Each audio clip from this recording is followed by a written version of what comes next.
Hivi kulikuwa na ulazima wowote ya kwamba Zuchu atumike tena kuwa kama vixen kwenye huu wimbo mpya ama video mpya hii ya Diamond ambayo imetoka ya wimbo wa Natulizana?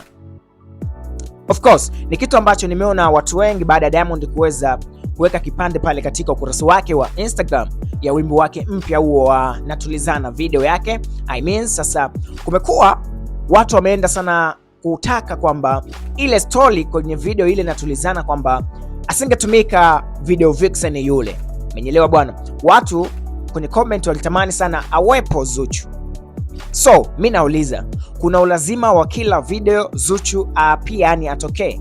Kwa sababu mimi natujua Diamond ameonekana kwenye kazi nyingi sana za Zuchu. Hata kwa Zuchu ameonekana kwenye kazi nyingi sana za Diamond Platnumz. Kwangu mimi naona isingileta maana nzuri yoyote ile. Umeelewa? Ila ni jambo zuri kwa sababu story ilikuwa ni ya mapenzi. Na tunapozungumzia mapenzi basi tunazungumzia Diamond na Zuchu kwa sababu ni watu ambao wapo kwenye mahusiano. Umeelewa? Nadhani director Joma asingekubali hata kwa upande wake kwamba Zuchu tena atumike tena kwenye video hii ya Diamond. Tunafahamu last project ambayo ile ni wimbo wa Zuchu. Umeelewa bwana? Zuchu alikuwepo, Diamond alikuwepo, watu wawili. So ingekuwa ni mara ya pili tena kwenye project mfululizo Zuchu anaonekana na Diamond. Umeelewa? So ni jambo zuri watu ambao walikuwa wanatamani litokee kutokana na situation ya wimbo, story yake inaelezea mapenzi. Na katika upande wa mapenzi tunafahamu kwamba Zuchu pamoja na Diamond ni watu ambao wanatoka kimapenzi, wanadate almost mwaka wa 6 wako pamoja. So kwangu mimi binafsi Joma yuko sahihi, pia mashabiki team Zuchu especially pia wako sahihi, ila nyakati kwamba zimegoma kwa sababu tayari wawili hao walishaweza kufanya kazi kwenye project nyingi sana za nyuma. Nadhani wewe mwenyewe utakuwa shahidi, project ya mwisho ilikuwa ni wimbo wa Zuchu ule. Yes, kumbuki jina, lakini Diamond alitumika. Umeelewa? Alitumika kabisa. Zuchu mwenyewe alitumika kwenye project nyingi sana za Diamond.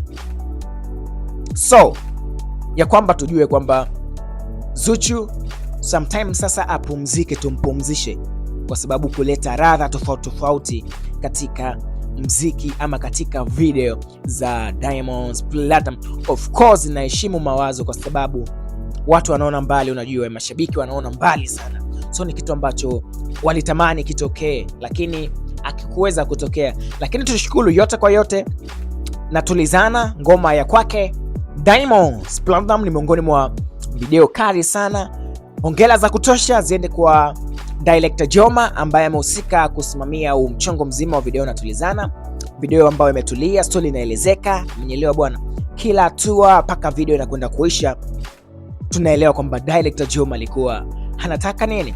Of course shout out kwa wale wote ambao wana support michongo yote ya muziki, lakini cha kufanya sio kusubscribe katika YouTube channel yetu kama Kingzan TV ili uwe wa kwanza kupata habari na update zote za mastaa gospel, habari zote za kiudaku sisi tunapita nazo hapa Kingzan TV. Bana, mpaka pale baadaye.